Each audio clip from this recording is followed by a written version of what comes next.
Hi there, welcome to lesson 10. This is going to be the first part. I will make 2 videos separating this out into 2 separate ones. So first off, you're going to want to get onto Code Studio and you're going to want to get onto Bubble 2. So if you haven't already done so, go ahead and do that. Okay, hopefully you've had a chance to get to Bubble 2. If not, go ahead and pause this video and get there. Then in this one, it's asking us to rearrange this to tell a story. So right now, if I were to run it, let's give it a chance to run. You can see I can turn it on faster. I get this weird saying, then hibernate for winter's cold, summer sun will follow soon, first comes spring when flowers bloom, autumn crackles red and gold.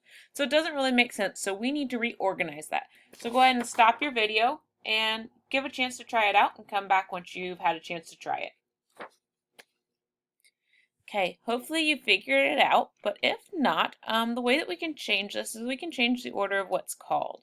And since first comes first, and that's the spring call, I'm going to change this one to spring.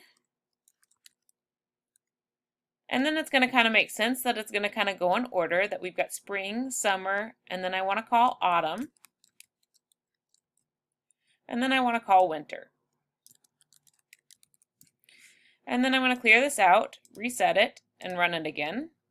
First comes spring when flowers bloom, summer sun will follow soon, autumn crackles red and gold, then hibernate for winter's cold.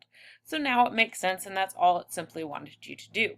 Once you're done, you can click finish, move on to the next bubble.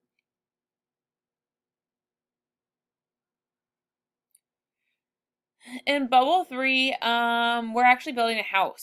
So if you look at this little picture on the side, we're going to try and build that.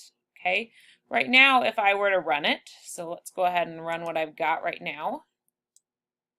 Make it a little bit bigger and increase the speed. So as you can tell right down here, I've got a house, but it's only got 1 level. And we want to add code to the program to draw at least 3 more floors to the building. So go ahead and stop your video, try that, and come back once you've tried it. Welcome back. Hopefully you were able to figure it out. But if not, what you're going to do is we're going to add to our function calls, we're going to add 3 calls. We're going to add floor. And you just keep doing that. So I'll just copy and paste it simply for speed. And then we can reset and run it. Now your building should have 3 extra floors in it. It should just look like that picture over there. Okay. Once you're finished, you can go ahead and move on to the next level.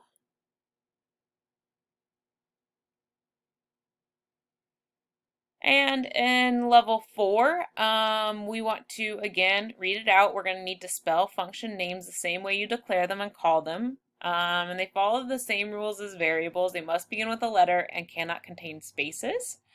So you can see that if we run the program, we've got some error messages here.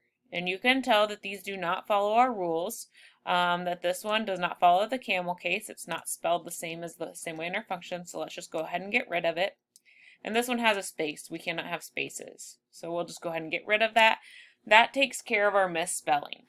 Okay, then so we remove those errors. Now we want to call buy Apple enough times that you get a message in the console saying you have run out of money. So go ahead and stop the video, try and figure out how many it takes to actually run out of money, and come back. Okay, welcome back. Hopefully you've had a chance to try it out. I believe, if I'm correct, I think it takes 6. We'll see if that's right, if I remembered right or not. So we've got 6 calls. Let's see if they run out of money. So looking down here, it does. I don't have any money left. And then I can check to see if that was the right amount by resetting it and running it again to see if I get it. And I don't get it that time. So it does take 6 buy apples in your call to actually run out of money. So go ahead and finish that up. Oh, I need to call it one more time because I did it wrong.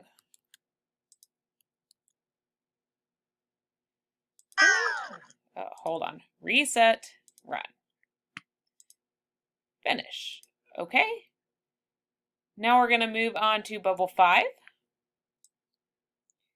And bubble 5 wants us to declare an update screen function that hasn't been called anywhere in the program. So we aren't going to mess with the variables, but we want to add some call screens or some update screens to down here, and it tells you where to add those.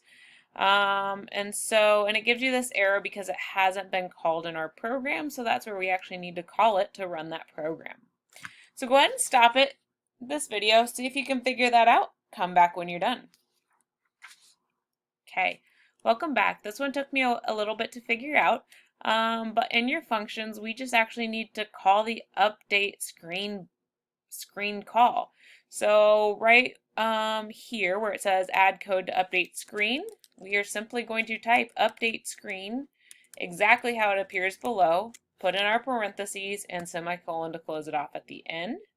I'm going to copy that for quickness, for speed, and put that down here as well because we need to use it to that screen. Then if you run it, hopefully it should work. If I do down, it goes down, right? Our first click always starts at 5, and that's because it's set up here. But as you go up, you'll see it smiles, and it smiles at greater than 10, so once we hit 11, and it tells us that in the code. And then it goes to neutral when it's below 10, when it's 10 or less.